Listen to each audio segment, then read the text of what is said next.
நிச்சயம் நின்னது நீங்க பார்த்த மாதிரி நானும் பார்த்தேன். ஓ, இந்த பையன் நாங்க நம்ப மாட்டோம். நீங்க நம்பனாலும் இதுதான் நிஜம். அங்க போலீஸ் வருவாங்கன்னு என்ன தவிர யாருக்கும் தெரியாதுங்க. நானடி பெரியவர் சோமசுந்தரத்தோட வீட்டு மனம் போச்சு. ரெண்டாவது பேரனோட நிச்சயத்தை மூத்த பேரனோட பொண்டாட்டி நீ என்ன கேக்குற? உனக்கு நான் யாருடா? நான் யாரு? என்னையும் எப்படிங்களே பத்தி உனக்கு என்ன கவலை? பசுபதியால உனக்கு எந்த பிரச்சனையும் வராம பாத்துப்பேன்னு நான் சொன்னேன்.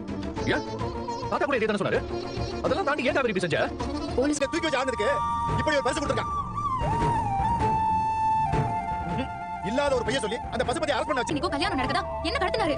நிவினுக்கும் ராகினிக்கும் கல்யாணம் நடக்க நிவினை கடத்தணும் லாஜிக் இருக்கு. உனக்கு என்ன கடத்தணும்? பிடிக்காத ஒருத்தனை கடத்தியாவது கல்யாணம் பண்ணிக்கணும்னு நினைக்கிற ஒருத்தியை தான் உங்க மகன் பாத்துக்க. அதுல உங்களுக்கு வெக்கம் இல்லையா? கொண்டு போய் போலீஸ் போன் பண்ணி கேட்டாரா? இல்லையே. சந்தோஷமா சம்பந்தம் பேசினாரு. அவ்வளவுதான் தாத்தா. அமைதியா இருமா. இந்த நர்மதா சொன்னதை வச்சு நீ பாட்டுக்கு இஷ்டத்துக்கு யோசிக்காத. இல்லக்கா, நான் நிஜமா தான் சொல்றேன். நம்மளனா என் கூட அங்க வந்து நின்னு பாரு. அப்ப உனக்கு தெரியும். கொஞ்சம் நிறுத்துறியா நீ? ஒரு சமாதானத்துல என்னால சகிக்க முடியல. என்ன சொன்னாலும் இன்னைக்கு நீ செஞ்சது தப்புதான். இந்த வீட்டுல யாராலையும் உன்னை மன்னிக்க முடியாத அளவுக்கு தப்பா பண்ணிருக்கேன். அந்த ஆளு சும்மாவே மைச்சட்ட அலற விட்ட மாதிரி தான் பேசிட்டு பாரு. பையன் நிச்சயதார்த்தம் வேற. சொந்தக்காரங்க கிட்ட கத்தி கத்தி தான் பேசுவாரா இருக்கும். நீ அத சண்டை தப்பா புரிஞ்சுட்ட. எனக்கு ஒண்ணு இல்லன்னா சந்தோஷம்டி. ஆனா உங்க வீட்டோட சத்தம் இங்க வரைக்கும் கேக்குது. அதுவே எங்களுக்கு பயமா இருக்குடி. எல்லாரும் சத்தமா சண்டை போட்டுட்டு இருந்தாங்க. அக்கா அங்க இருந்து உள்ள போயிடுச்சு. நான் பாத்தேன்க்கா. நான் வேணா அக்கா போய் கூட்டிட்டு வரட்டுமா? என்னெல்லாம் பாத்துட்டு வந்துட்டான்னு பாருங்க.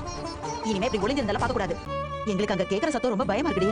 நர்மதா வேற என்னன்னு பாத்துட்டு வந்து சொல்றாடி.